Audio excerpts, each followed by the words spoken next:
Okay, so this is the third tutorial session for the NPTEL course on variational calculus and its applications in control theory and nanomechanics. I am G.R. Krishnasan Avatar, a PhD scholar at the Indian Institute of Science. So today we will be, so the agenda for today's tutorial session will be that I'll be first reviewing some of the concepts that were discussed in week 4 of this course. And then I would be following it up with solved examples.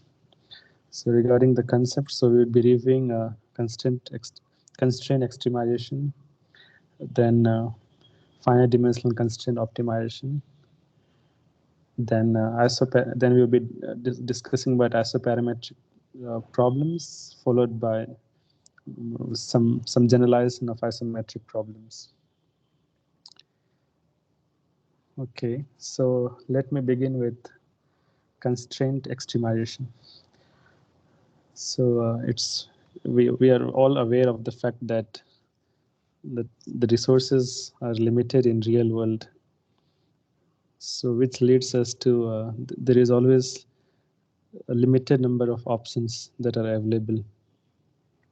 So which means that in any optimization problem, it's always our approach is always to find the optimum or the best possible combination which satisfies our objective. So mathematically, if I call them constraints, are something that are some mathematical relations that we put that attempts to put limitations on the variables that we are trying to optimize. Now the types of since this course is on variational calculus, so we'll be discussing the major type of constraints that we can have in a variational problem. So the first is integral constraints. So integral constraints is when we have it's written in the form of integral of gx xy y prime dx, and it is over the domain x0 to x1, and this is a constant. So, and the problems with integral constraints are also known as isoperimetric problem. The reason why we call it isoperimetric is that there is some relation between the or of the of the values of the extremizer of that functional, such that it's some function which is based on it, which is g here. The integral over it is always a constant. So it somewhat mimics some sort of a parameter on the the problem that we are trying to solve. Now then we have something known as algebraic constraints. So in algebraic constraints, the extremizer has to satisfy some relation which is of the form of g x y is equal to 0. So mind you that there is some relation between the function and its values at certain locations, which may be the entire domain itself or just some part of it, and this is equal to 0. So problems with such constraints of this type are known as holonomic problems. Then the third type of constraint which we have is differential constraints. In this case, we have some function of x, y, and y prime. So mind you that it also, in this particular constraint, we also have the derivative of y. So which means that this equation is it can be an implicit or explicit function of y prime as well, and this is equal to 0. So the problems with differential constraints are known as non-holonomic problem. So before we proceed to before we proceed to study how to solve problems in variational calculus with such type of constraints, we first start with finite dimensional constraint optimization. Now in finite dimensional constraint optimization, we will have a general standard form for such problems. With say we are extremizing a function f which maps Rn to R. That is f is equal to f as a function of x vector, where x vector is our design variable vector, and it's subject to an equality constraint, which is a mapping from which is the mapping which is defined by g vector, which maps from Rn to Rm, and such that g vector of x vector is equal to 0 vector, and here m has to be less than n. So the number of constraints must be less than the number of the design variables.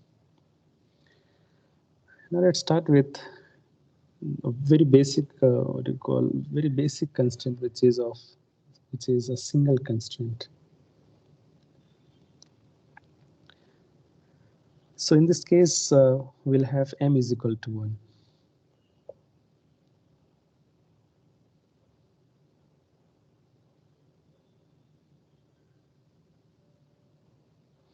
For simplicity, we'll be considering problems with just two design variables, such that we have n is equal to 2. So out of, there may be many other ways, but here we are discussing just two ways to solve such problems. The first one is direct substitution method. In this case, if our constraint happens to be smooth, that is, its gradient is a non-zero vector. Now, if I tell you gradient, so here this grad implies that it is an operator of the form of del by del x1, del by del x2. So these are operator. So if grad of g is not equal to 0 vector, then we can have, then our constraint, which is z x1 of x2, could be used to solve for one variable as a function of the other variable, such that say we can have say x2 is equal to some function of x1. Fine. And such that before the problem was a constraint optimization problem, but now this problem has been reduced to a unconstrained optimization in a single variable. So in this case, our optimization problem will be just in x1 variable. So we can use we can just find the necessary condition, and then the sufficient conditions to determine whether the extremum points are minimum or at maximum. And the second type, which is the second way or second approach here to solve such a constraint problem, is the method of Lagrange multipliers. And in this case, we are not required to find the expression of one variable or express one variable in terms of the other. And this holds for a general case, even in the case when okay, I'll not. I think we'll discuss it about a bit later.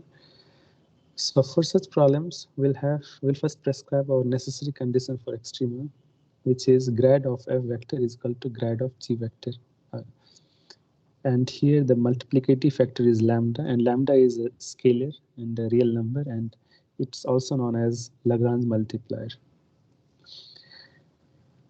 And for the second type of constraint in this finite dimensional constraint optimization, we have something known as multiple constraints. Now in this case, m can be greater than 1. So the necessary condition for extrema is grad bar of the gradient of f is a linear combination of grad of gk, and this lambda k's are our Lagrange parameters. So we have, in this case, our Lagrange parameters are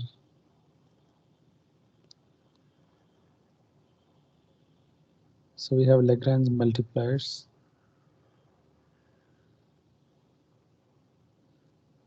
are lambda 1, lambda 2, lambda 3 till lambda m. So essentially we have m Lagrange parameters and they are meant to enforce m constraints. Now from this very expression, it's very obvious that grad of f is linearly dependent on grad of gk vectors. Now say if our grad g vector is not equal to 0, then we can have a we can define a matrix, or which is also Jacobian matrix here. M as a function of x vector is equal to taking gradient of every constraint, and we can have a Jacobian matrix, which is shown here. And we can also add the gradient of f vector as in the last row, and so such that we'll have an augmented matrix MF. Now it's very clear that grad f is already a linear combination of grad gk vectors. So this simply implies that the rank of the augmented matrix will be less or equal to rank of the Jacobian matrix. And the third part in this case is when we have, say, something known as abnormal problems. Now, when does abnormal problems, or which are abnormal problems? It so happens that in certain problems we can have grad of g vector is equal to 0 vector. And in this case, the Lagrange multipliers break down. So which simply implies that the design vector, or the design vector, happens to be an extremal for that particular constraint. So in this case, the rank of MF is not less or equal to the rank of M. So based on what we just, let's just review a bit. So it's the grad of f minus lambda of g is equal to 0, and grad of g is not equal to 0. So these problems are normal problems, and when the grad of g happens to be 0, it's an abnormal problem. Now for the case when this grad of g vector is equal to 0 vector, so we may have, say, two scenarios. In this case, when we set the solution to g is equal to 0, it need not form smooth curves.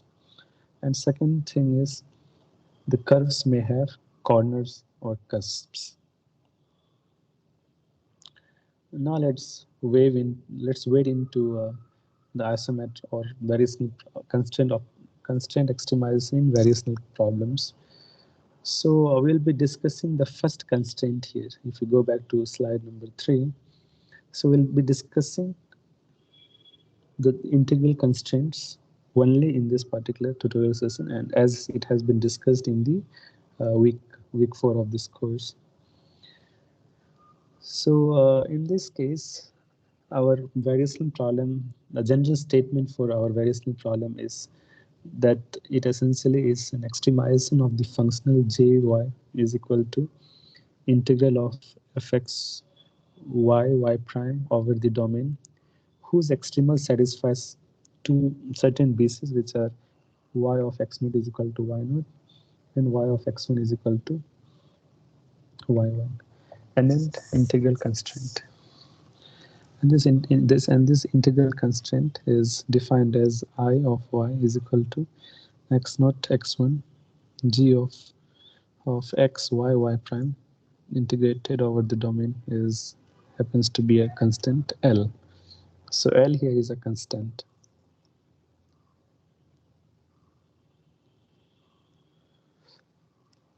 So the necessary condition for extremum is that d of dx of partial y of y prime minus partial derivative with respect to y of of the function f minus lambda y is equal to 0. Mind you that lambda is a real number, and it's a Lagrange multiplier.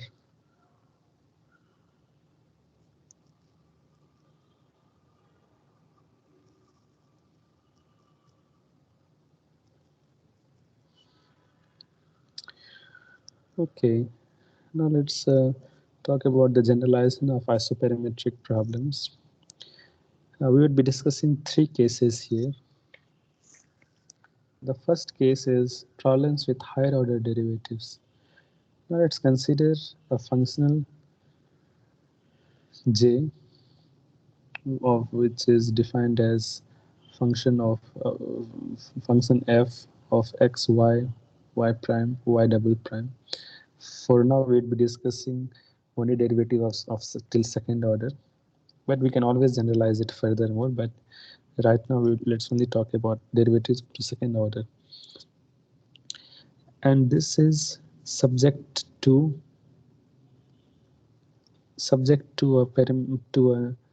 to an integral constraint I of y is the integral of g x y prime y double prime dx, and this is also some constant L.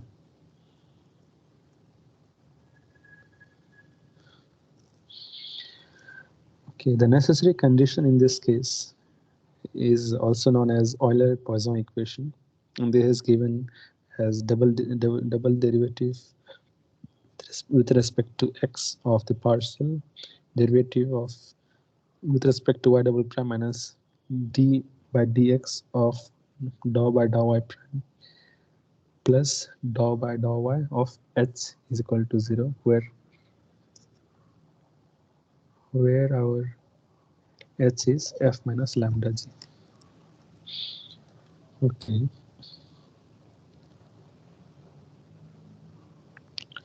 Now let's talk about case 2. In case 2, we have multiple isoperimetric constraints. So let's talk about the case when we have 2 isoperimetric constraints. And so our aim is to extremize j of y from x0 to x1 of function of x, y, and y prime, subject to the first integral constraint, which is I1 of y is equal to x0 to x1 g1 xy y prime dx. And the second integral constraint is I2y is equal to x0 to x1 g2 xy y prime dx. The necessary condition is dh by dou h by dou y minus d by dx of dou h by dou y prime is equal to 0, where our h is equal to f minus, we have two Lagrange multipliers here, lambda 1 and lambda 2 are Lagrange multipliers.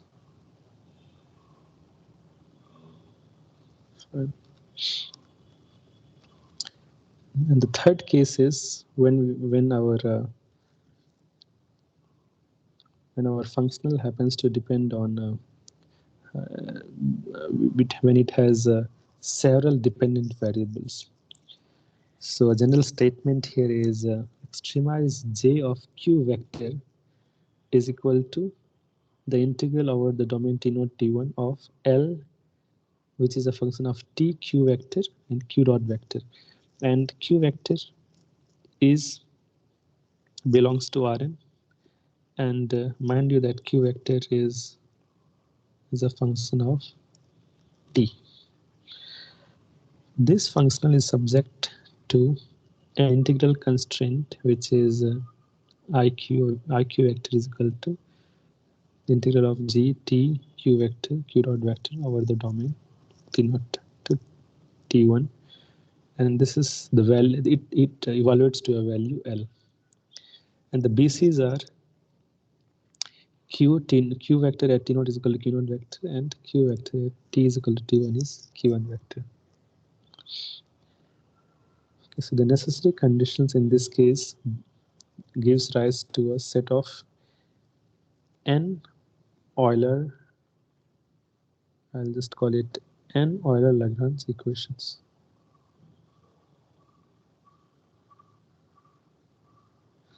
And we have it's of the form of d by dt of dou by dou of dou by dou q k dot minus dou q k of f is equal to 0, and where k is equal to 1 to n, and f is defined as L minus lambda g. A lambda is again a scalar, the real value, and it's a real number. And so we had started we reviewed the constant extremization. Why do we need constraints in the first place? And finite dimensional constant optimization. Then followed by talking about when we have single constraint, multiple constraints, and when problems happen to be abnormal. Then we just briefly explain what is the form or a standard form of an isoperimetric problem, and we further generalize it to multiple cases.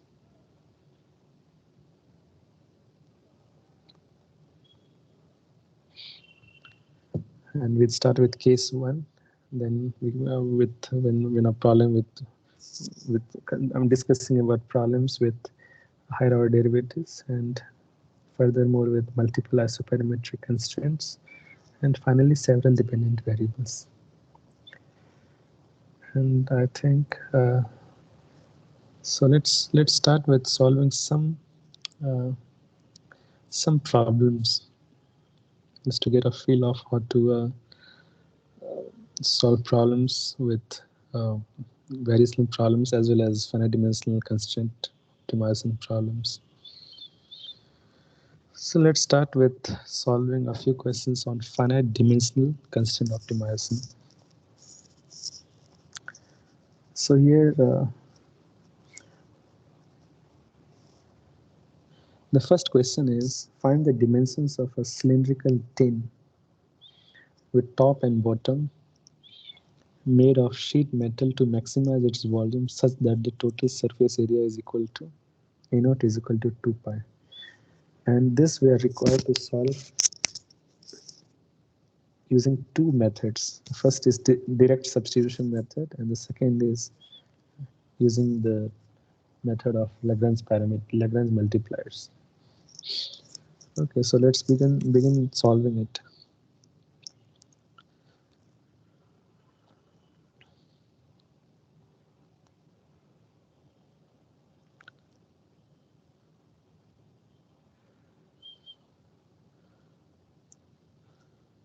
Okay.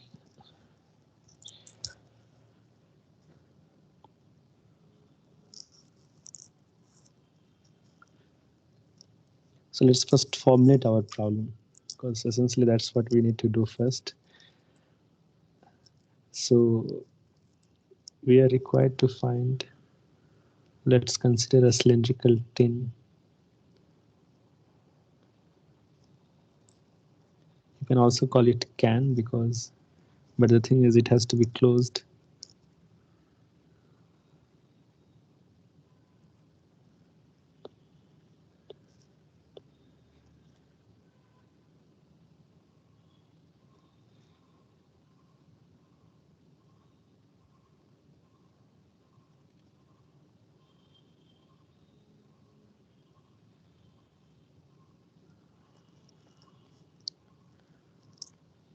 Let's take its radius to be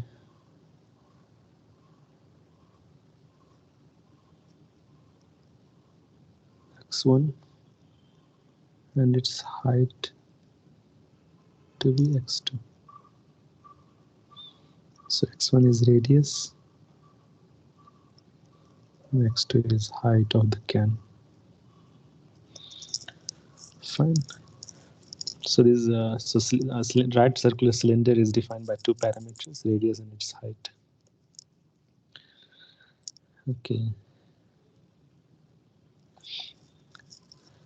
So, so we need to maximize its volume, and we can call the volume to be, the expression for the volume is v is equal to pi into radius square into height. So pi x1 square into x2. We need to maximize it.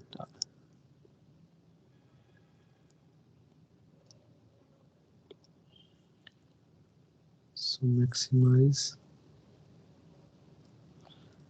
subject to, so the total surface area here is, the formula for total surface area is 2 pi x1 square plus 2 pi x1 x2, and the value is 24 pi here.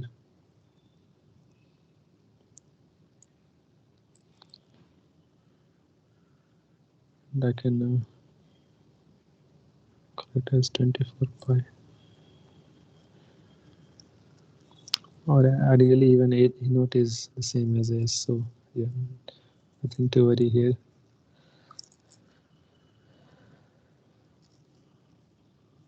Okay.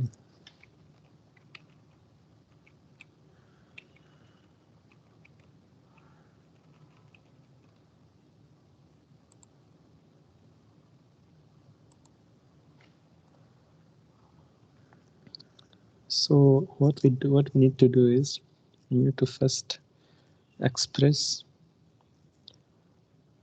one variable in terms of the other. So what we do is so we need to first solve this problem using direct substitution method.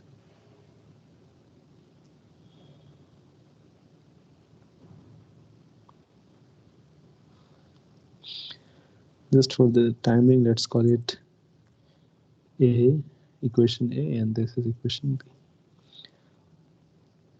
So we'll solve first using direct substitution method. Now what we do is, when you look at the expression, I mean the equation B here, so we have a quadratic equation in x1 and a linear equation in x2. So what we can do is, let's just express x2 in terms of x1, isn't it? I think so. What we do is, and before that, let's factor our 2 pi throughout. So from B,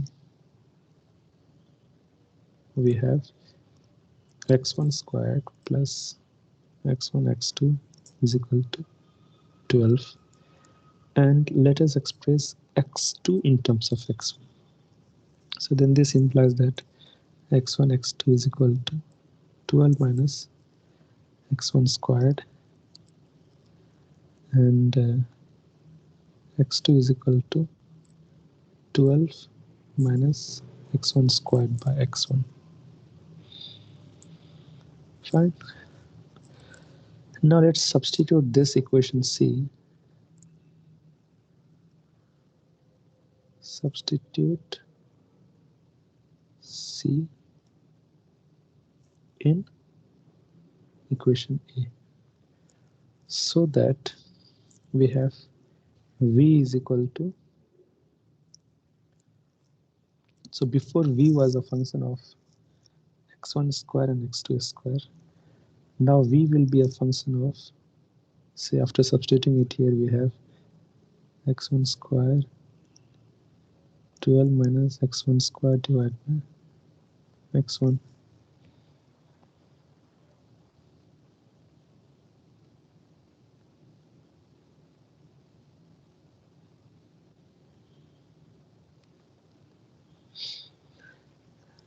This will be given by pi of x1 after cancellation, and then we have 12 minus x1 squared. So in this, so and this we can further just expand it to be 2 pi x1 minus, sorry, 12 pi x1 minus 12 pi x1 cubed. Fine. So our maximizing problem.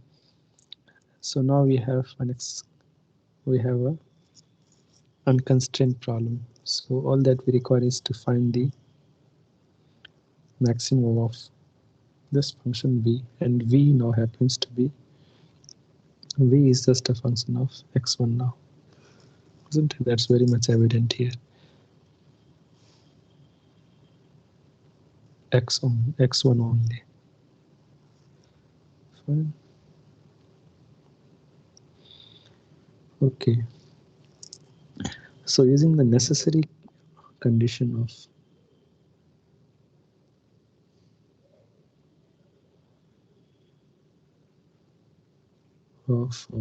extremum, we have d phi by dx1 is equal to 0, and this implies that we'll have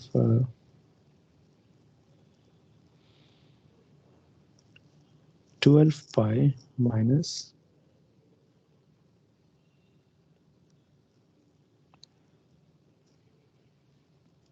12 pi into 3x1 squared, isn't it?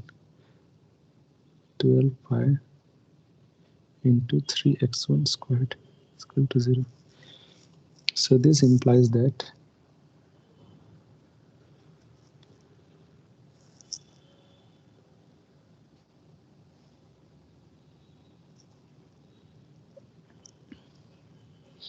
so 12 goes out on both sides.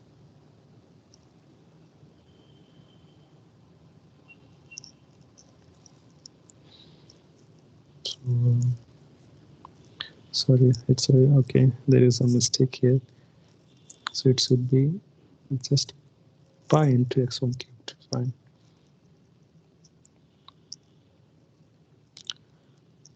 So it's just pi into x1 cubed is equal to 0. So this implies that we'll have, let's factor out 3 pi from both sides, from both the terms. So we'll have x1 square is equal to 4. And this implies that x1 is equal to plus minus 2. Now you know that x1 happens to be a dimension and its radius. So obviously it cannot have negative.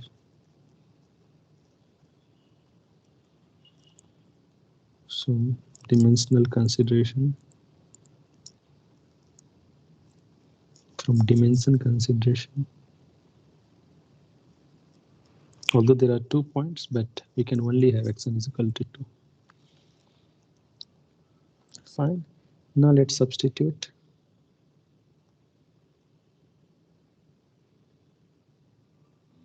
Substitute x1 in, or x1 is equal to 2 in equation C. So what we are left with is, and let's just call it x1 star. So we'll have x2 star is equal to, it's 12 minus x1 square, x1 star squared.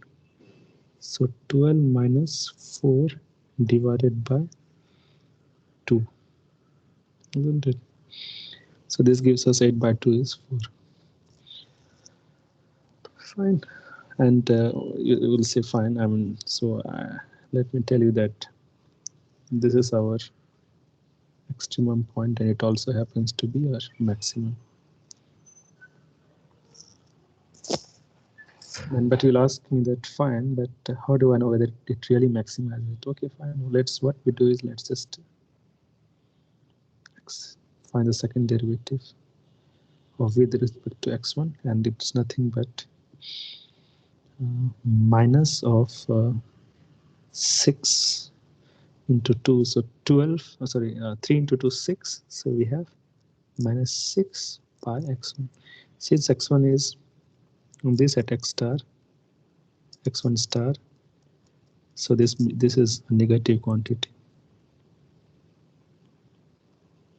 So this simply means that v is maximum at x1 star, or to be more v1 vx1 is maximum x. So therefore our vx1 star happens to maximize the volume, and vmax is nothing but pi into 2 squared, isn't it? Pi into 2 square into 4, which is 16 pi. Okay, so we have derived our expression in.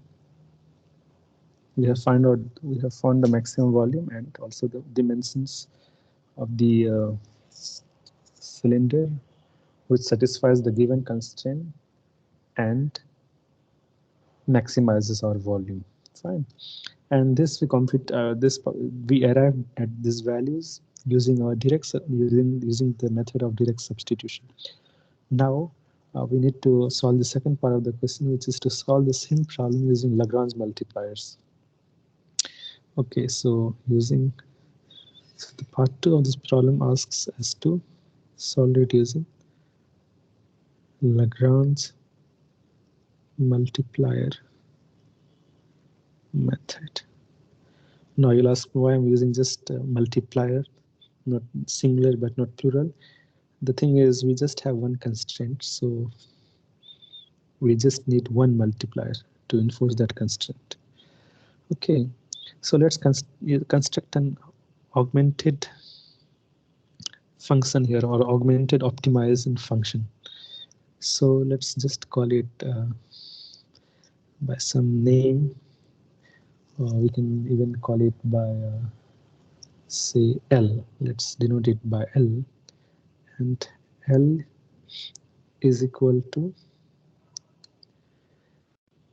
V1 or V minus lambda and A naught minus 2 pi or S minus 2 pi. So we'll just call it S minus 24 pi. Fine. And let's further expand it.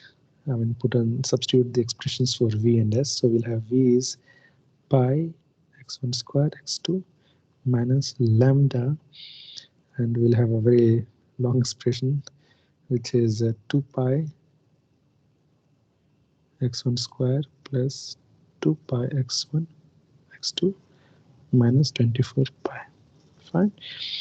So essentially L is a function of x1, x2 and a third variable lambda. Okay. So what we need to do is we need to find the necessary conditions of this equation, isn't it? So what all I'll do is I'll just copy it to the, and let me before that let me just L of x1, x2 and lambda. I'll just copy it to the next slide.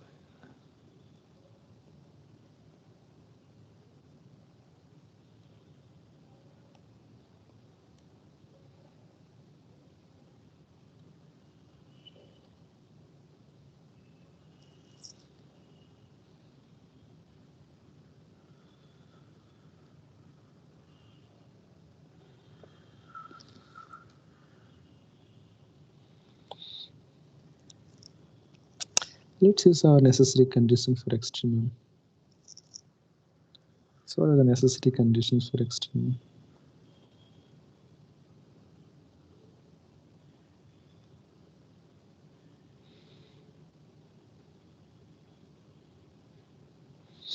So the first is del L by del x1 is equal to 0. This implies that we will have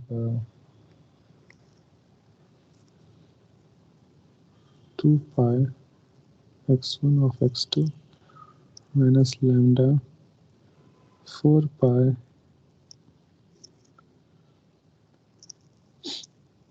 x1 plus 2 pi x2 is equal to 0.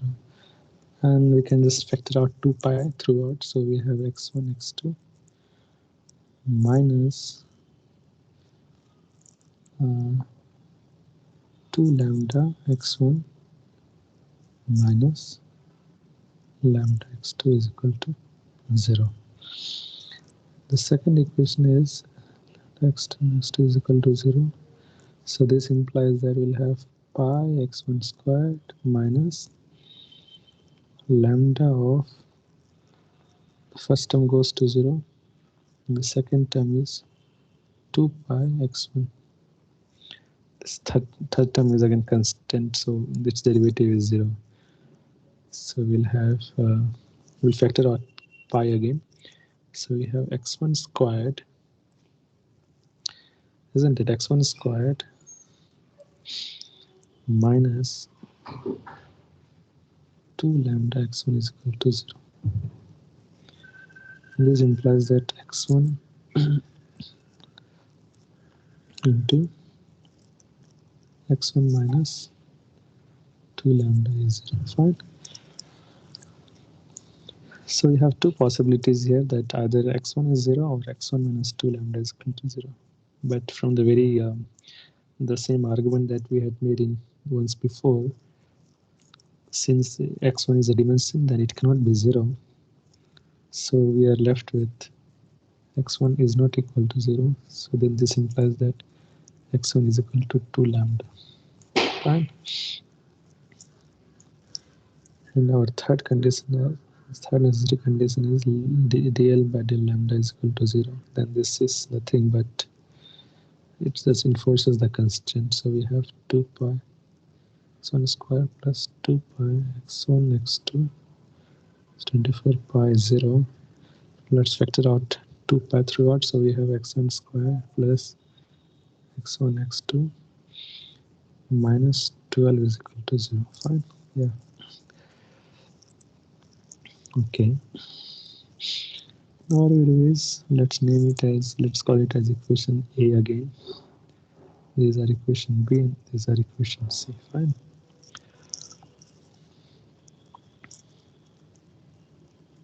So let's substitute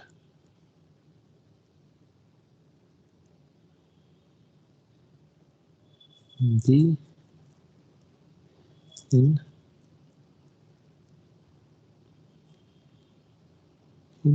A. So this gives us 2 lambda x2 minus 2 lambda into 2 lambda minus lambda x2 is equal to 0. So then this gives us, we can take out lambda throughout, and we'll have our expression as 2x2 minus 4 lambda minus x2 is equal to 0, isn't it? So essentially we have lambda into x2 minus 4 lambda is equal to 0. Fine. Now here we have two possibilities, either lambda is equal to 0 or x2 minus 4 lambda is 0. Now we cannot, let's check the first condition. First, whether lambda is equal to 0 is valid. So when we put lambda is equal to 0 in equation B, then it results in the radius, which is x1, to be 0. This is obviously not possible. So this simply implies that, so this is not possible. So this implies that our x2 is 4 lambda. Fine. Now what we do is, let's substitute, and this I call it equation D, or put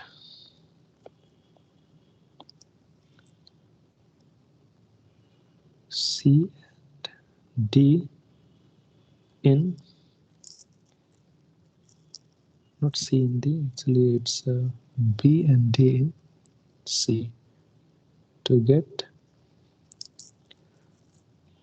x1 square is 4 lambda squared plus x1 is 2 lambda and x2 is 4 lambda, so we have 2 into 8 lambda squared minus 12 is equal to 0. We can factor out 4, so this gives us lambda squared plus it's actually fine. Let me do is let me first add them up. So it is 12 lambda squared minus 12 is equal to 0. Factor out 12, this gives us lambda is equal to plus minus 1. But then again, lambda positive is fine, then x1 is equal to x1 happens to positive, but lambda is negative, then obviously x1 cannot be negative. So the only conclusion is lambda is equal to 1. Right?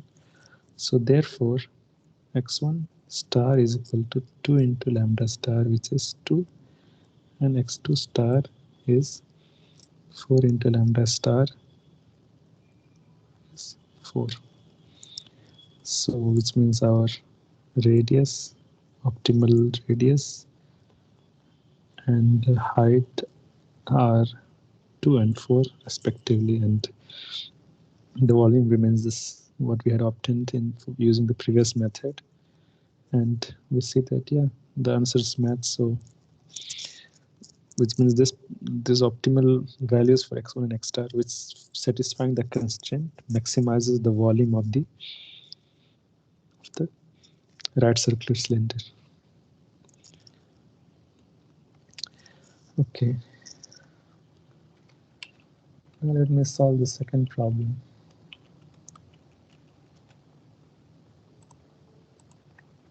So the second problem says that we have it asks us to extremize the potential energy function, and this let me just give you a brief background into the problem. It's so it's essentially given how to enforce multi-point constraints. So how to enforce constraints on some displacements post discretization of a problem using finite element method. And then the goal remains to determine the matrix system of equations which need to be solved so that it solves our problem, which is essentially extremizing the potential energy function, and when certain displacements also satisfy a constraint. Okay, so we know very well that given an extremal point, potential energy function here, we have to find subject to this constraint. Let me give you a brief what all these terms mean. So U vector is an element of Rn, and it denotes displacement vector, and K is nothing but an n into n matrix, and it is stiffness matrix.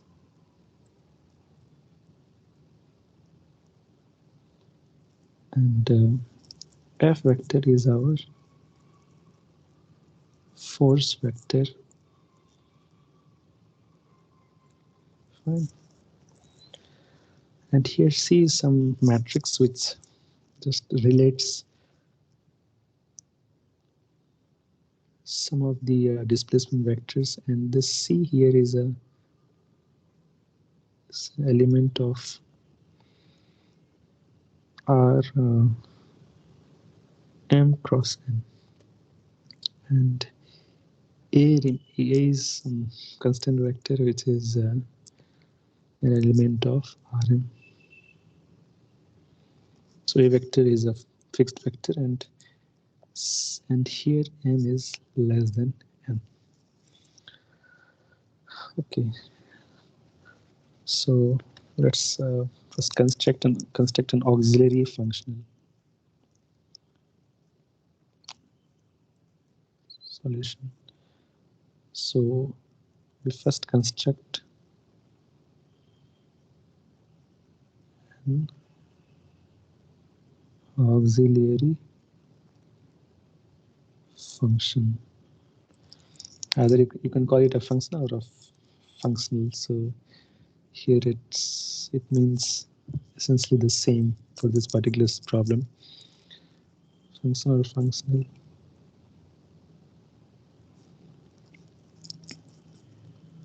And let's call it by some name. Say let's give it phi. Phi u vector is equal to pi of u vector minus,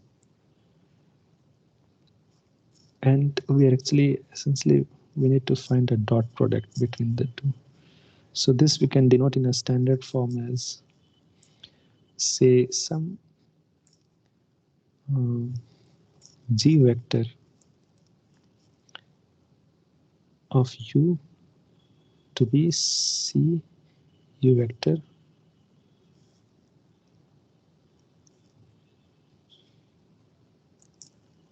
and this is as a vector. So we can call it minus,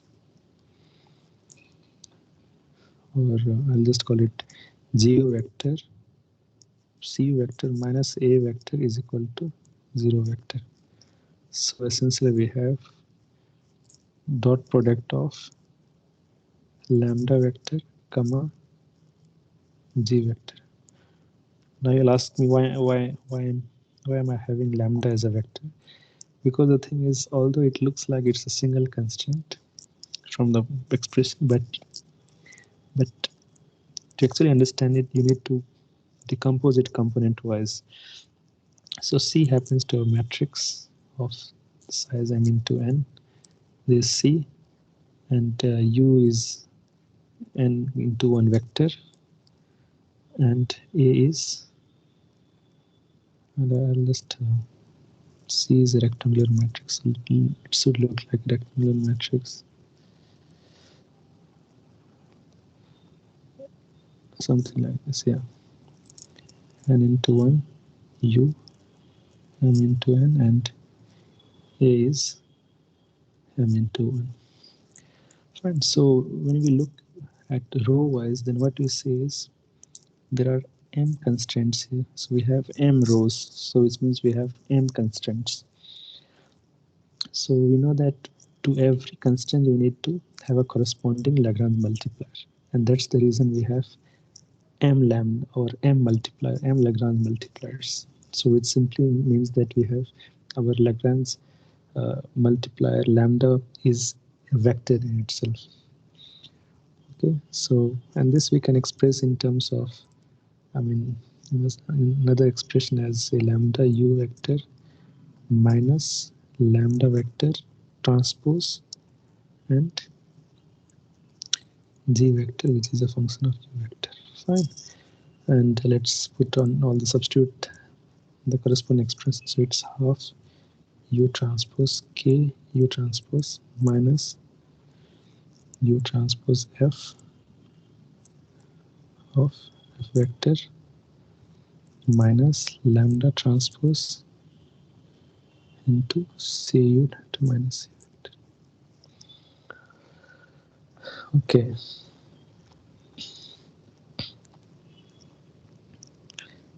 So this is our functional now, the auxiliary function or functional in this case. We need to first to extremize it. We need to let's first find the necessary conditions. Okay, but before that, I mean, let me just write the necessary conditions. So necessary conditions for extremum is that we should have del phi by del u vector is equal to 0 vector. Now, before that, what we should do is, and this simply means that we should have del phi by del u I is equal to 0, where I is equal to 1, 2, till n. So we have n components in the displacement vector. Okay.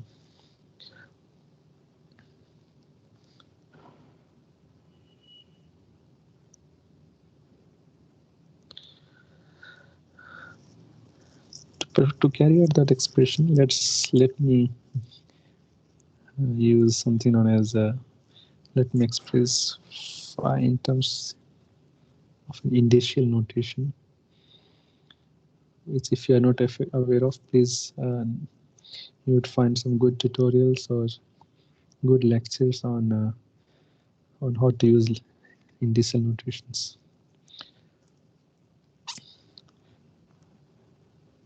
So it is half U transpose, so it is U I K I J U J. Okay, and minus U I F I, fine, and minus lambda I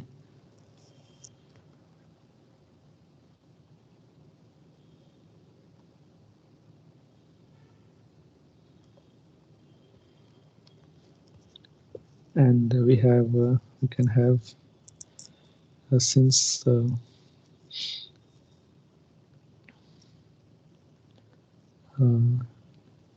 I remind you that lambda is vector is an element of Rm, isn't it? So let me just call it by some other indice, say lambda L and CL J Uj minus AL. Right? So here double double indices here indicate summation. So it's summation over I and summation over j. Mind you that I and j runs from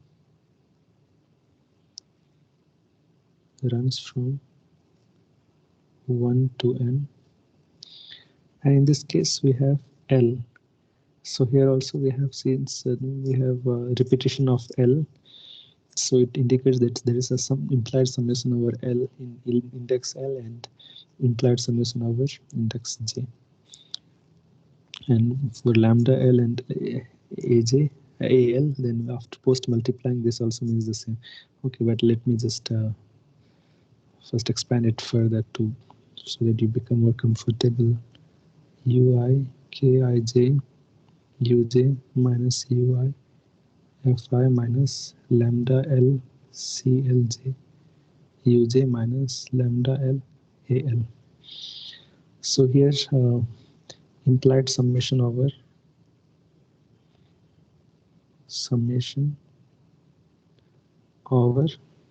I and j. Here also it's summation over I, and in this case there is summation over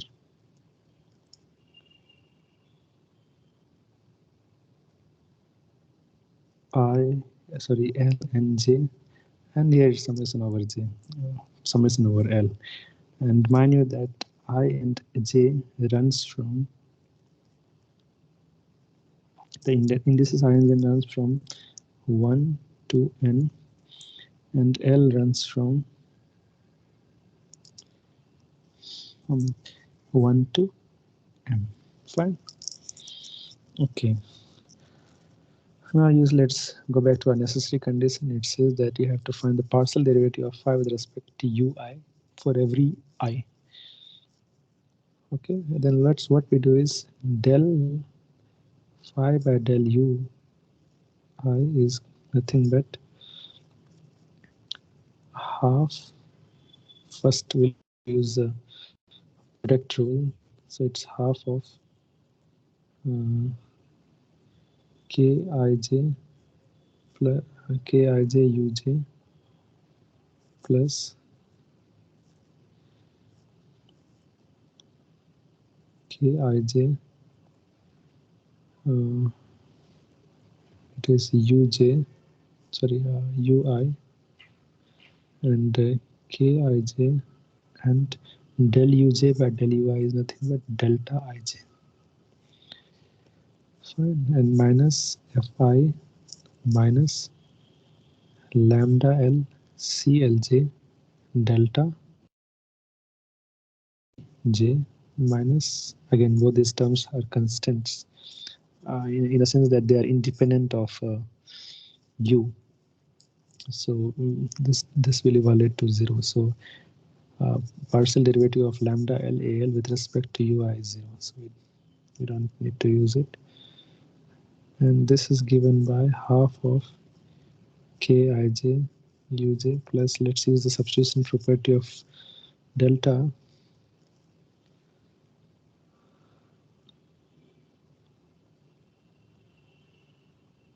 Hmm,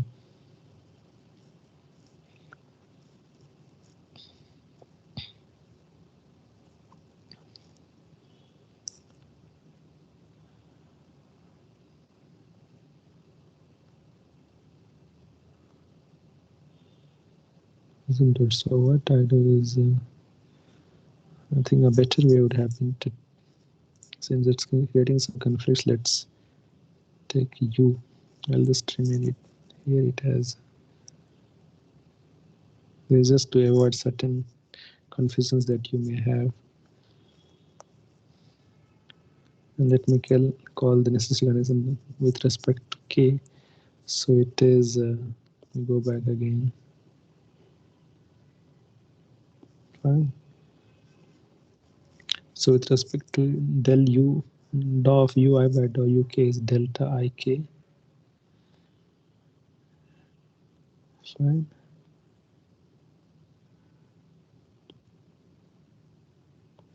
And dou uj by this one is delta jk. And here it's again delta ik, and it happens to be delta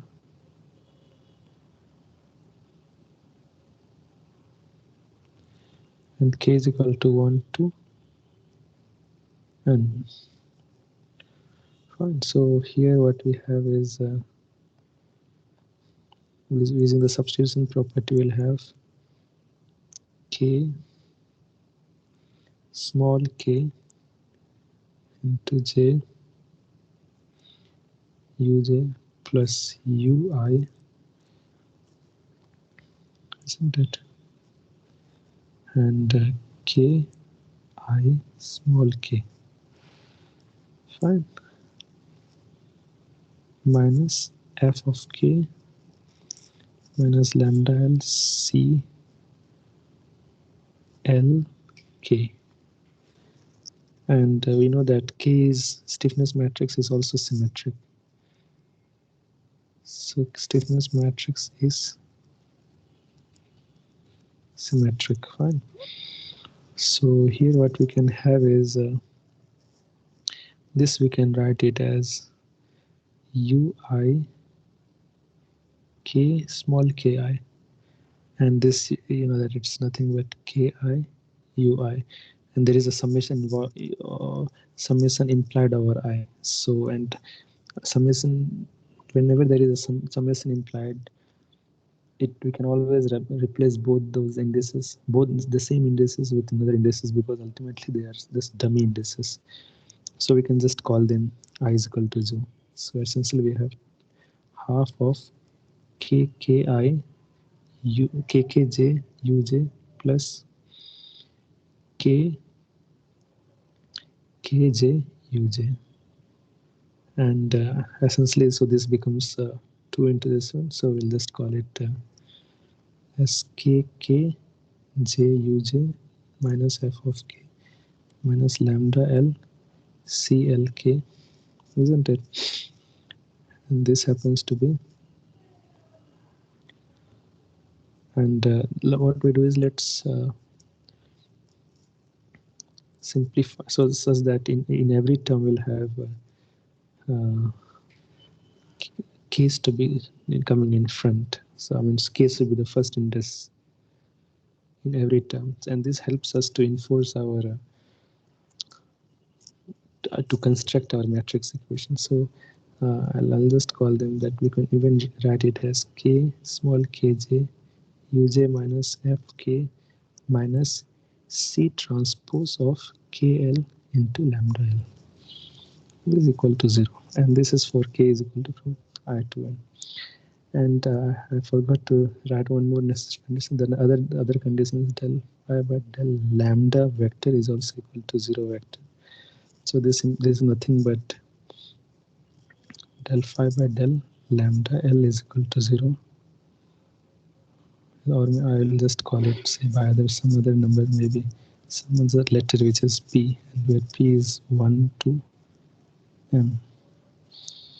And when we'll take a look at this, then first let me just write it here as k is k kj uj minus fk minus I'll just rearrange it kkj uj minus c transpose kl lambda l minus k is equal to 0. Fine. And even this implies to k of kj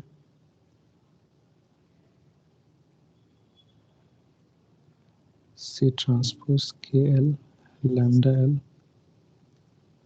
uj here minus f of k is equal to f of k. And the second is del phi by del lambda p is equal to 0. And this implies that this gives us nothing but lambda of lp clj uj minus al is equal to 0. And using the substitution property of Kronecker delta function, we'll just have cpj uj minus al, isn't it? ASAP is equal to 0. Fine. And this we can rewrite as cpj uj minus is equal to ap, and p is 1 to m. Fine.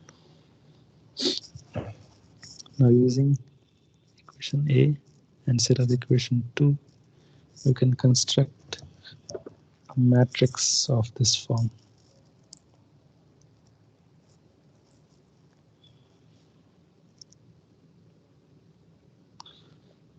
Well, I'll just call it as forming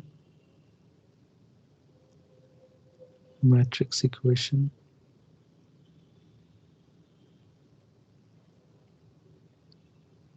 using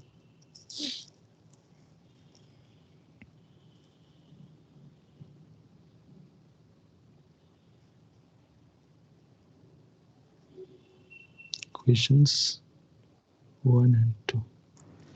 When you clearly look in the equations 1 and 2, you know that this is nothing but equation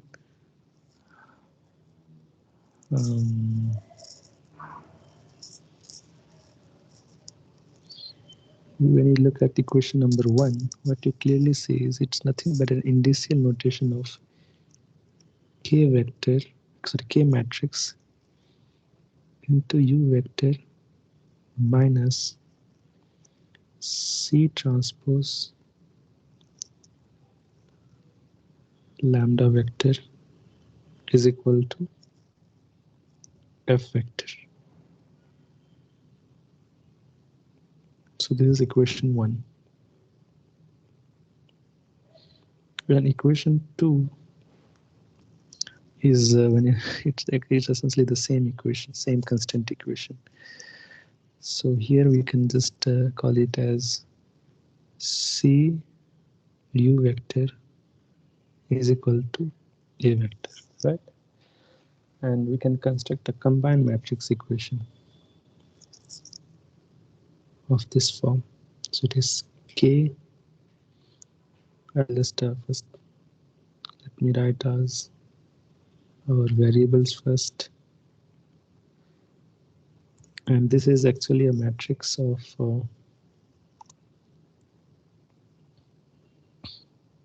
it's actually a vector equation, matrix vector equation, and let me just leave it at it here.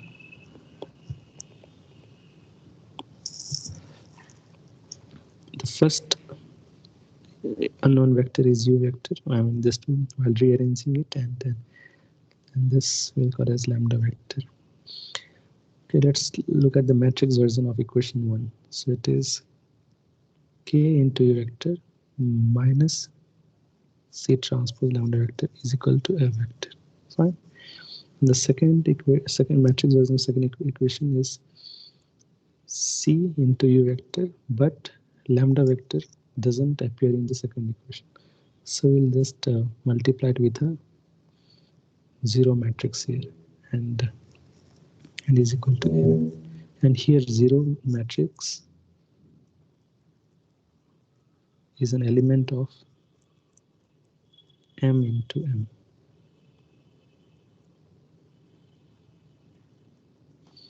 So essentially, this is our result here. So we have extracted the potential function with respect to u subject to the constant cu is equal to a. So this is our answer. Okay. Now let's move to another problem. In this section on finite dimensional constraint optimization.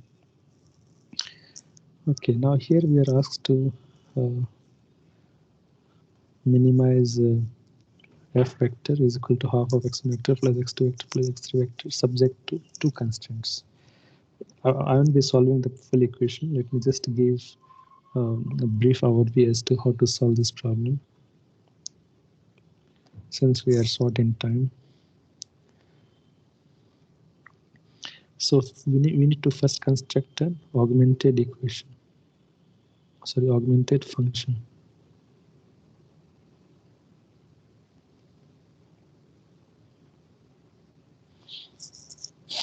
Which will be given by, say, let's call it as L. It's also sometimes known as Lagrangian function, but anyway, it's L is our function, and this is defined as fx vector, sorry, fx vector minus lambda 1 g1 minus lambda 2 x vector. Fine. And L vector, sorry, the augmented function L happens to a function of x vector and lambda 1, lambda 2.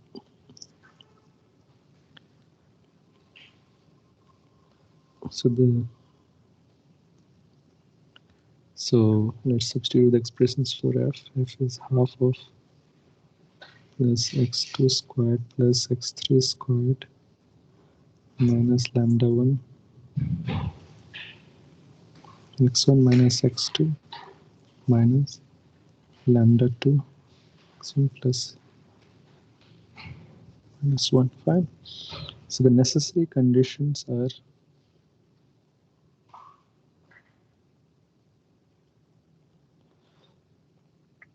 dou L by dou. Since we have three design variables x1, x2, x3, we need to first find with respect to every component. Let me start with del L by x1 is equal to 0. This implies that we have to have 2x1 into half, so it is x1 minus lambda 1 minus lambda 2 is 0. Second equation is equal to 0, and this gives us x2 plus lambda 1 minus lambda 2 is equal to 0. Third equation is x3 minus lambda 2 to 0, and the fourth and fifth equations are lambda 1 is equal, I mean, del by del lambda 1 is equal to 0. This implies that x1 minus x2 is equal to 0, and rho x2, sorry, lambda 2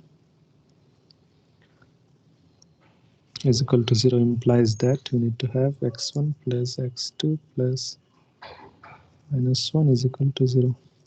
So we have 5 equations and 5 unknowns. 5 equations, 5 unknowns. Please solve it too.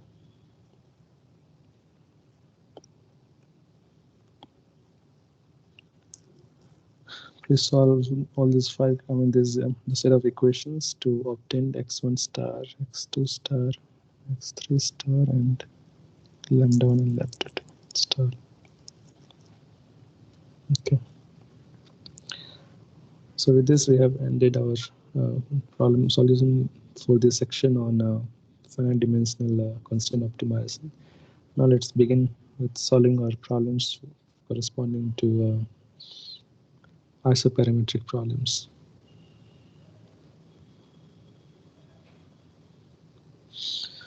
Okay, so the first question here is,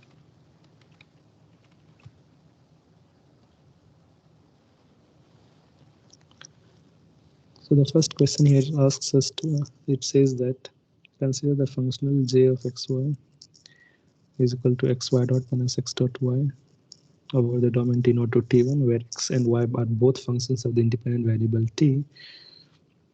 The extremals are subjected to fixed endpoint constraints, which are x of at t naught is equal to x naught, x at uh, t1, x and y at t naught is equal to y naught, and also I forgot to mention one more, which is y at t1 is equal to y1. And then we also have an isoperimetric perimetric constraint, which is given by which is given by k of x and y. It is defined as integral over t naught to t1 x dot square plus y dot square dt is equal to L, and L is a constraint here. L is a constant here. So we are asked to derive the formula of a new functional which incorporates this constraint. Fine. I think this is a very simple problem.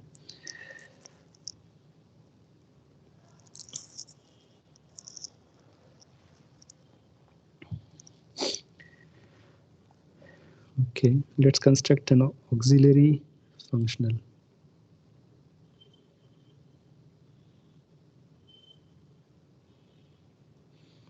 And let's just call it as, say, f of x comma y. And this will be defined as j of x comma y minus lambda k of x of y minus L, isn't it? Fine. After putting this, substituting the expressions here, we'll have,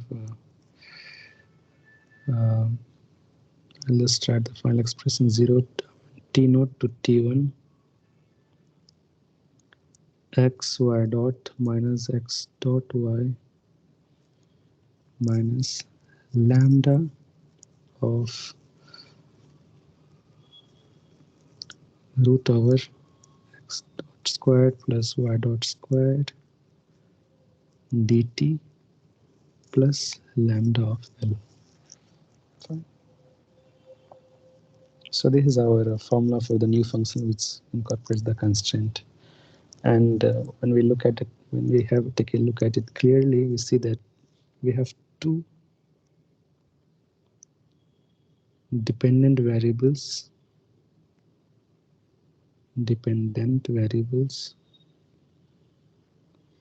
x of t, y of t, and an independent variable,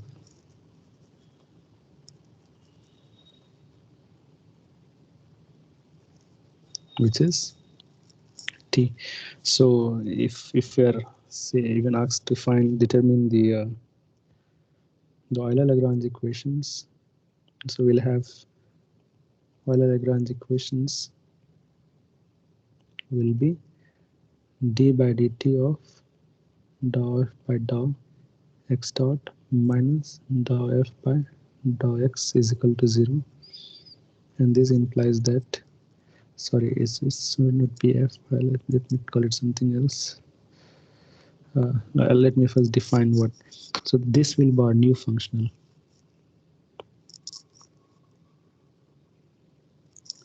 So this will be our functional, and we'll call it, the integrand of the functional, which is f of x, y, x dot, and y dot. Fine. So the Euler Lagrange is,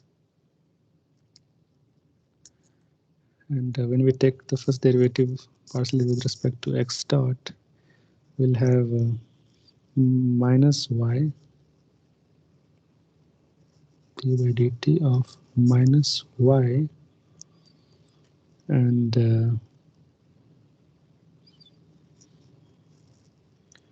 minus lambda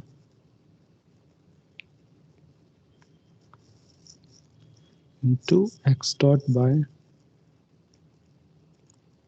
root over x dot square plus y dot squared,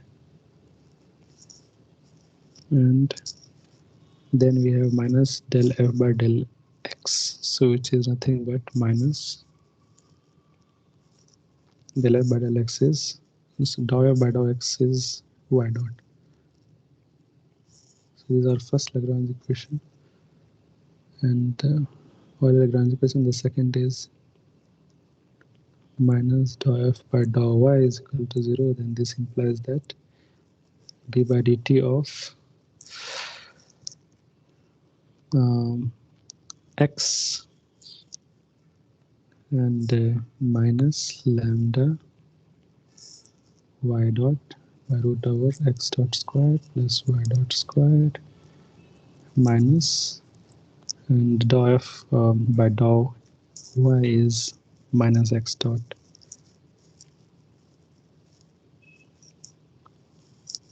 So it's minus x dot. It's equal to 0. So yeah, these are all Lagranges. You can simplify it further to obtain that, and then also obtain solutions if you want to. Okay. Now we have another problem in this sequence. So it says that among all the curves of length L in the upper half plane passing through the points minus a0 and a0, find the one which together with the interval minus a to a encloses the greatest area. So we'll have let's first understand the problem or make a schematic of the problem. So we have x and y axis, and it says that all curves of length L in the upper half plane.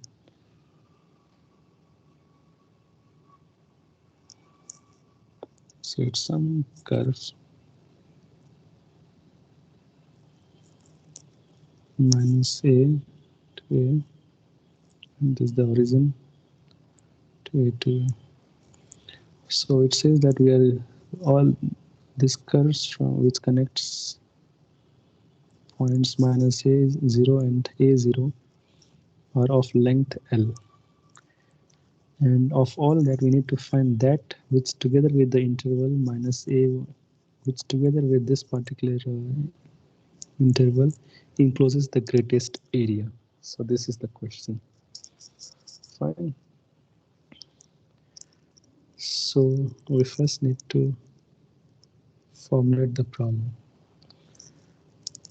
So our functional here is to,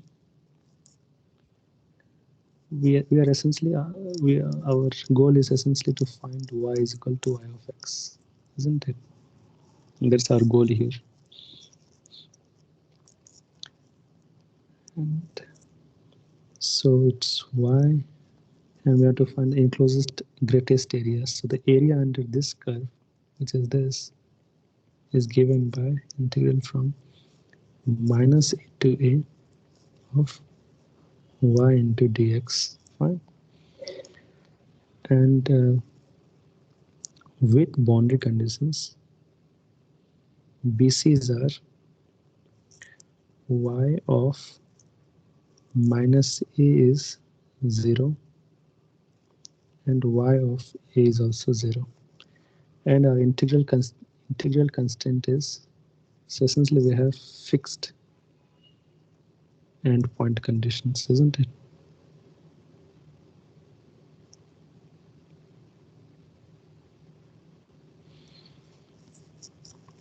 And now we need to let's also find the expression for the integral constraint that we are required to, that our problems asks us to have.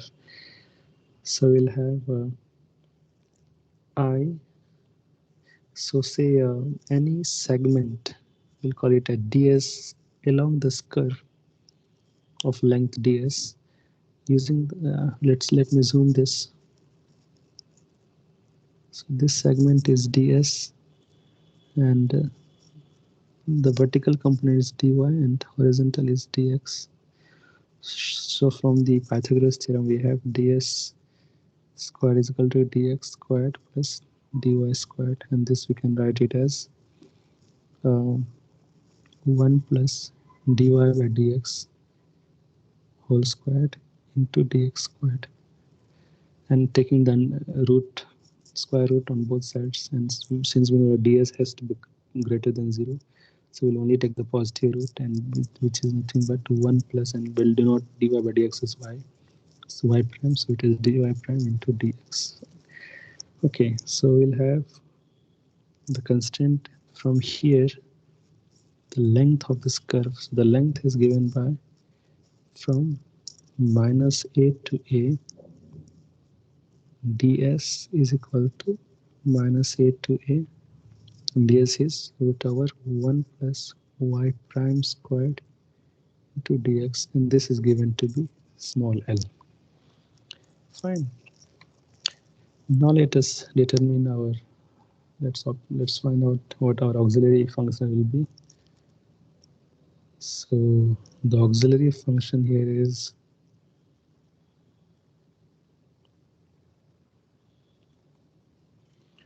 I'll just call it f of y is nothing but j of y minus lambda, which is a Lagrange multiplier, and we need to enforce this constant, right?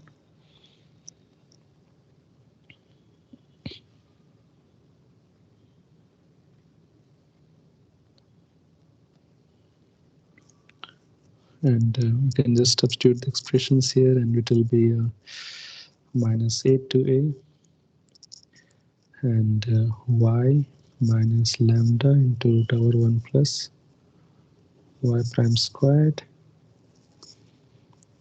and dx plus lambda l, which is nothing but a constant, since although lambda is a unknown quantity, but it's still lambda into l is a constant, which doesn't depend on y essentially.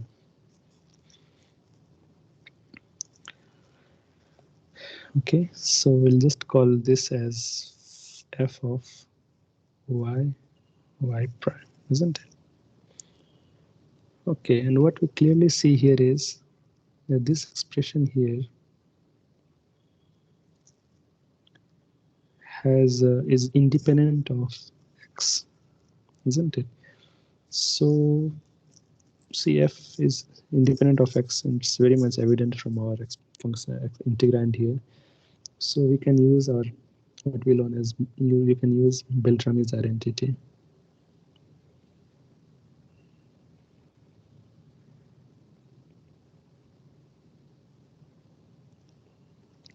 which says that h of y prime is equal to y prime del f by del y prime minus f is equal to some constant c. Fine, isn't it? So what we'll do is so this implies that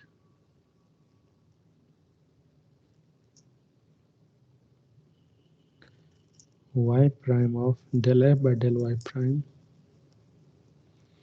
is minus lambda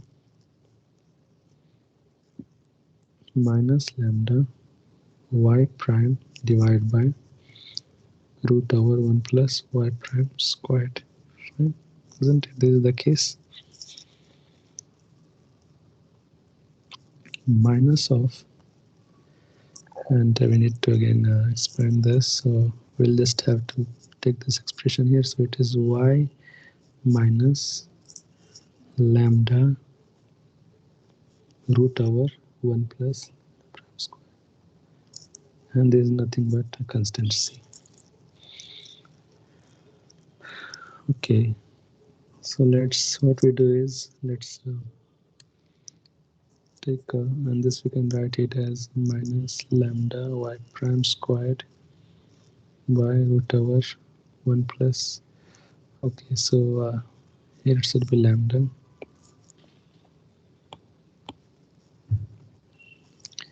y prime squared minus y plus lambda root over 1 plus prime squared. Fine.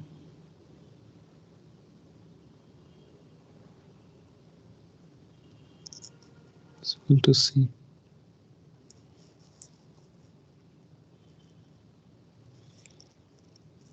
And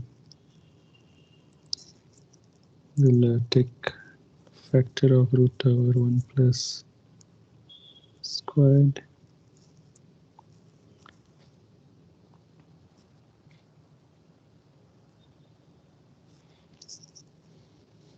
and this gives us minus lambda y prime squared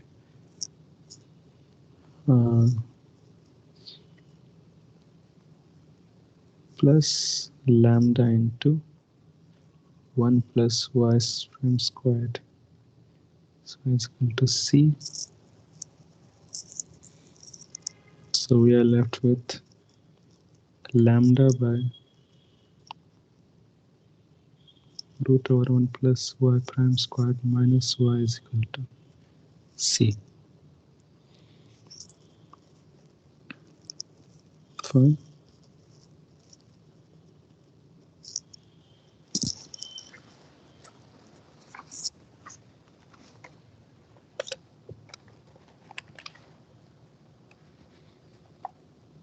Okay.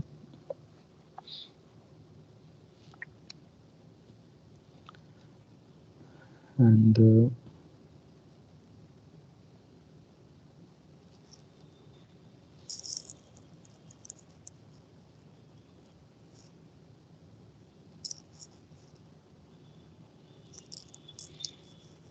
so this implies that, let's make some substitution,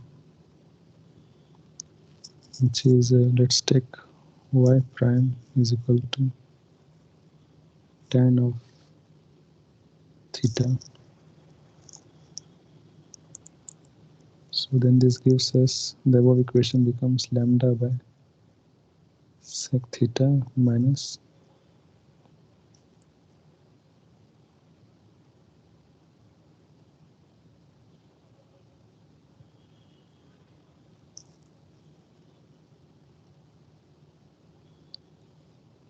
or the other way is to what we'll do first is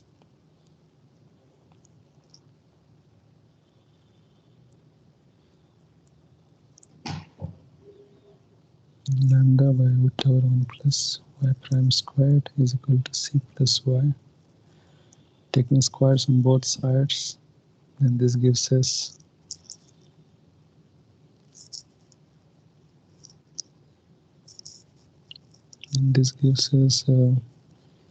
lambda squared by 1 plus y prime squared is equal to c plus whole squared.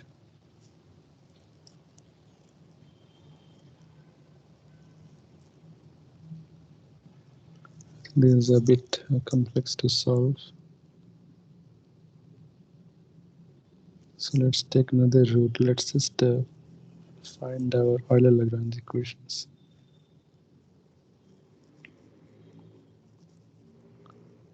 Let's find our Euler equations.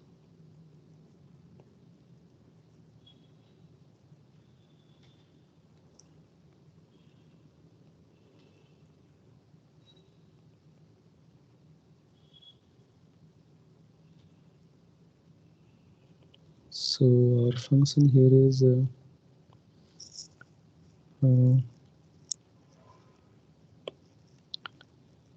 this is our function integrand.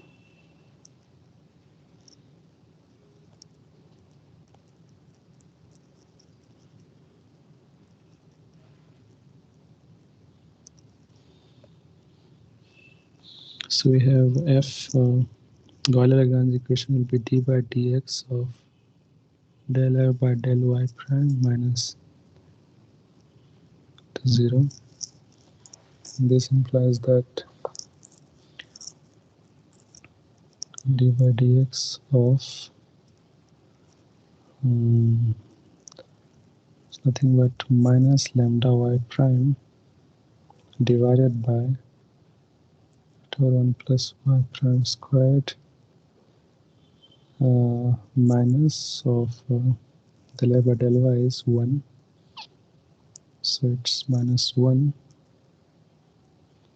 is equal to 0, isn't it?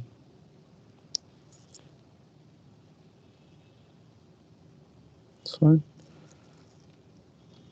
So then this gives us our expression is d by dx of lambda y prime by root over 1 plus y prime squared plus 1 is 0, and this 1 we can take in the other side, then this becomes minus 1. So then this implies that we have lambda y prime divided by uh,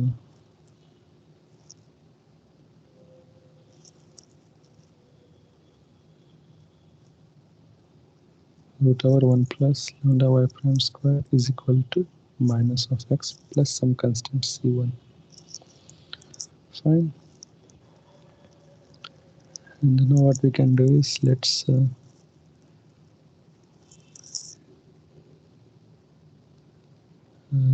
integrate it over, just say, well, so let's take it as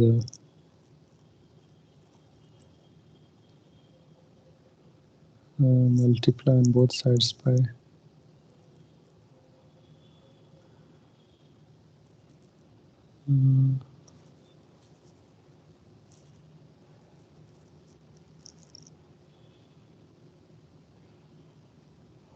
what we can do is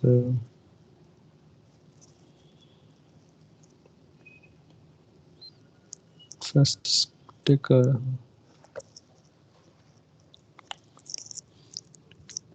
is equal to, so replace, say, let's consider take y prime is equal to some t, isn't it? Then this implies that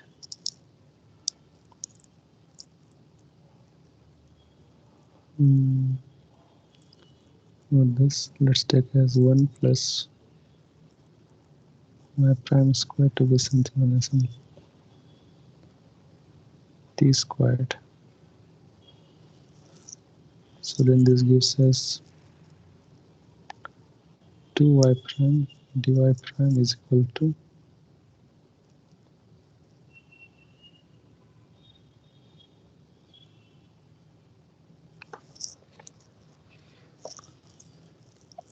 so 2t dt.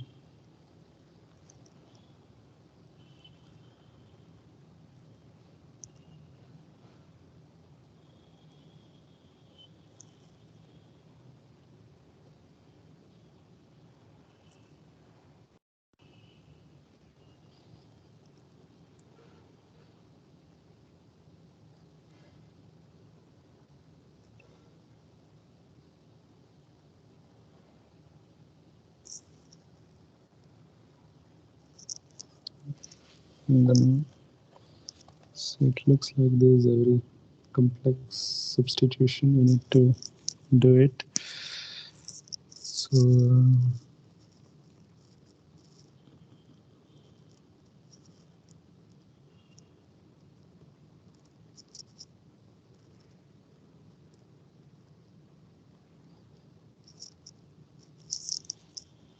it is not a valid substitution.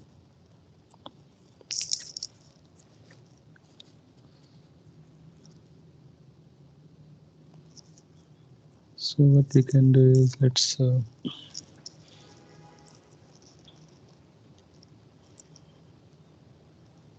consider lambda. Hmm,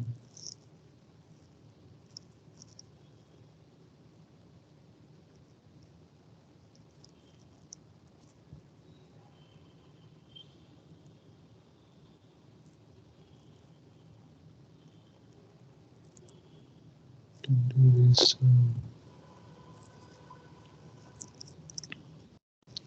square, take a square root.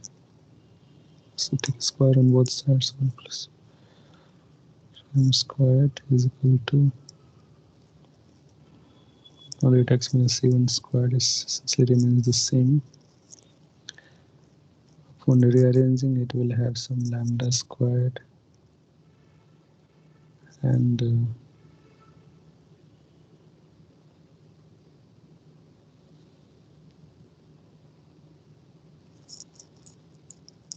and prime squared is equal to x minus c1 squared plus y prime squared into x minus c1 squared, and this implies to lambda squared minus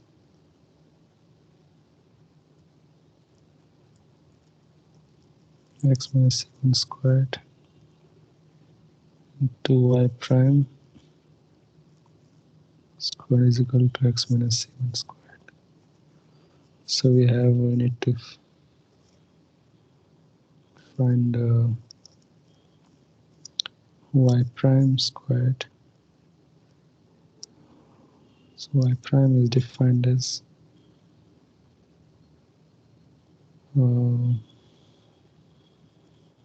x minus c1 squared divided by lambda squared minus squared. So this is the equation that, since it's a very tedious expression, this can be integrated to obtain something of the form of equation of a circle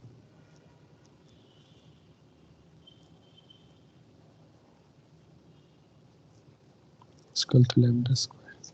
Now here we have two values which are, although we have three constants of integration c1, three constants, so c1, c2 and lambda, these are also the unknowns. So c1 and c2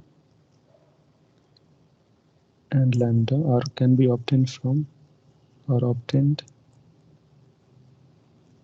using the BCs, which are y of 0 is equal to, sorry, y of minus a is 0, y of a is 0, and k of y is equal to L, which was our length coordinate,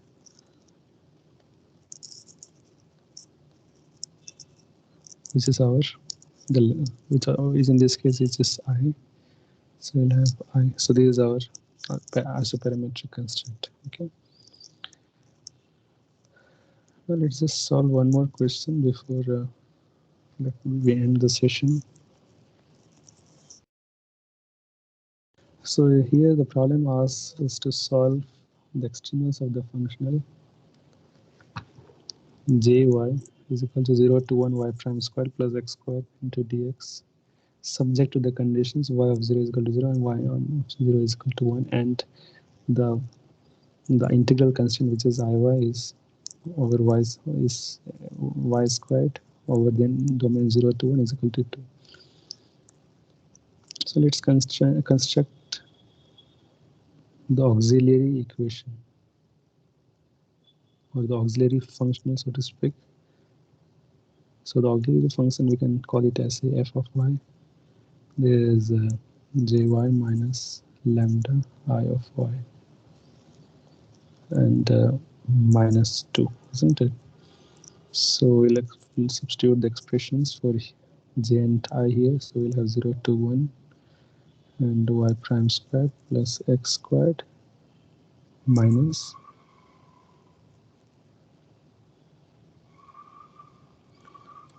of lambda y squared dx plus 2 into lambda. Fine. So our integrand is f of x, y and y prime.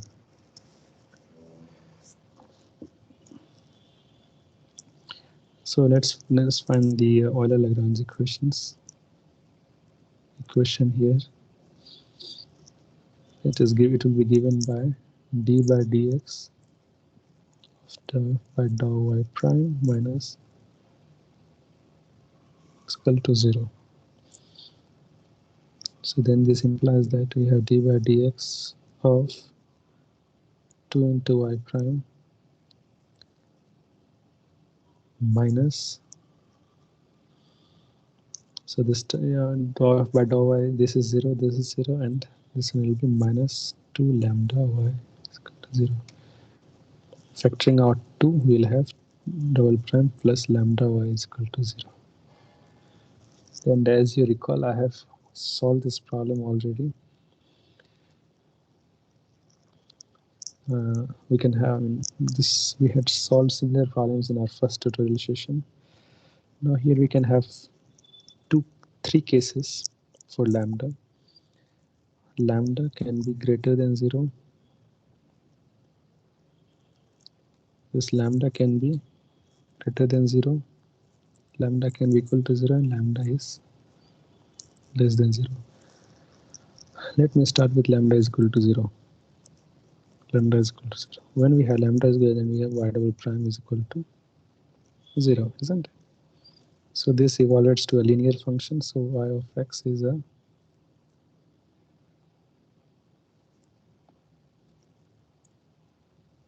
c1 of x plus c2.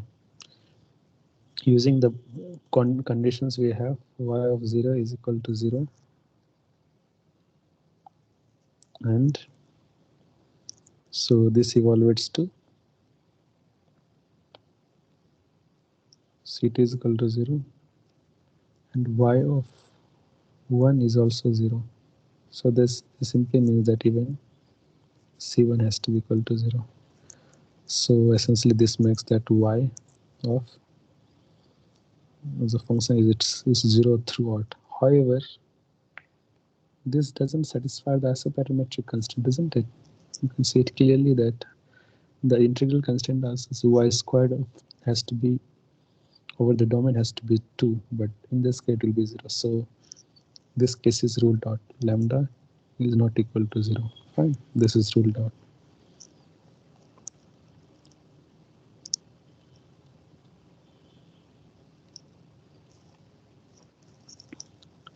Now let's go to the second case. So case 2 is, let's take lambda to be negative.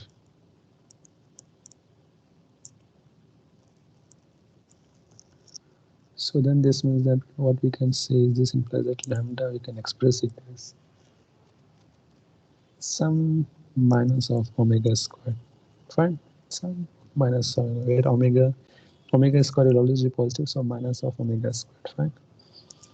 So then this will have our equation will be minus y double prime is equal to omega squared y is 0.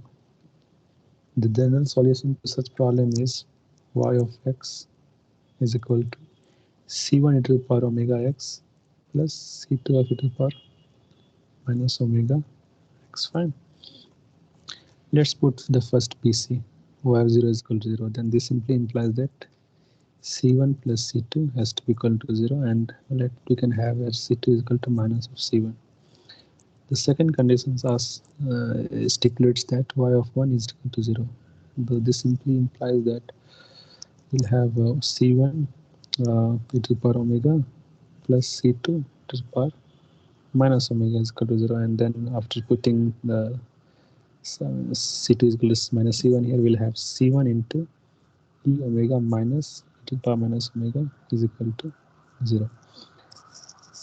When we take a look at it closely, we can see that either c1 is equal to 0 or e to the power omega minus e to the power omega is equal to 0. But what we see is that y is strictly greater than 0.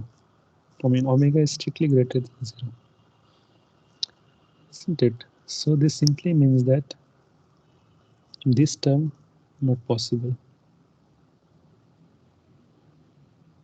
as omega is greater than. So we'll have with c1 is equal to 0,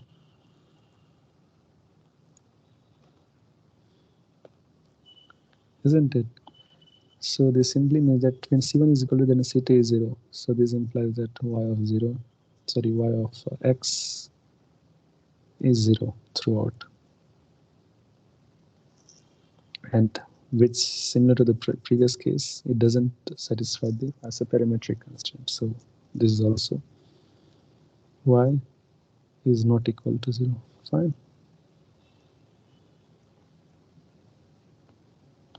So this case is also done with.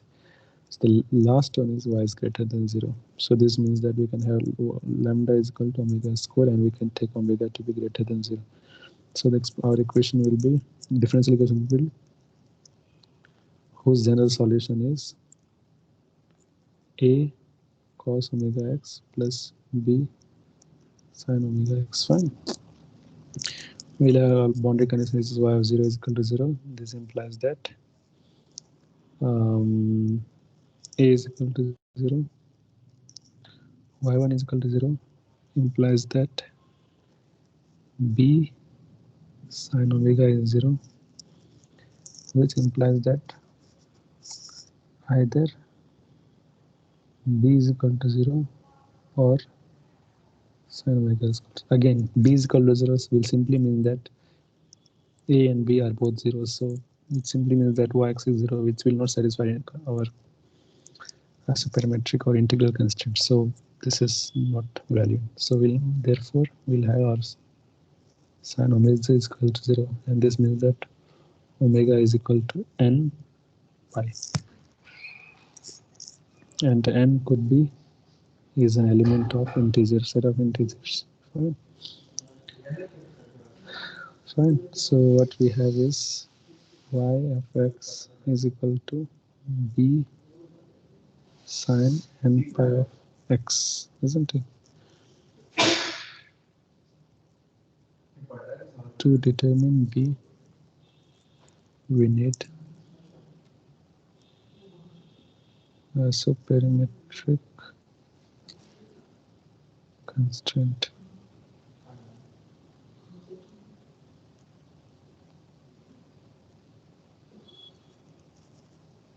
So it says that I of y is equal to y squared dx is equal to b sine square n pi x dx is equal to 2. And this is also b squared, so we'll have b squared outside and then 0 to 1 using the cosines and this trigonometric identity. We'll have 1 minus cosine 2 n pi x 2 dx is equal to 2. So this means that b squared into x by 2 minus sine 2 n pi divided by 4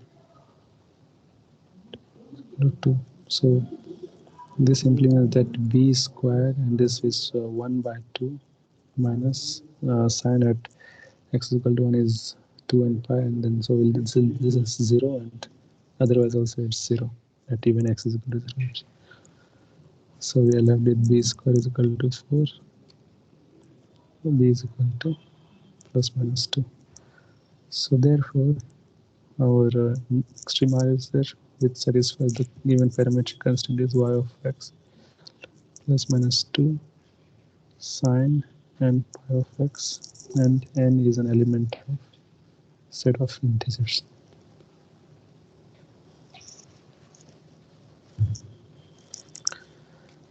Okay, so I think we are done, but we are already 8, and it doesn't seem that.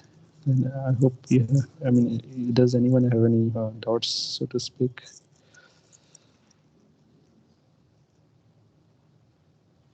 Okay, so it seems, it appears that there are no doubts, and we're already out of time. Um, close the lecture here. Let's meet next week to discuss problems related to algebraic constraints. Fine, we'll be meeting on 28th Feb. Okay, so I now close the session. Please let me know if you have any doubts next time.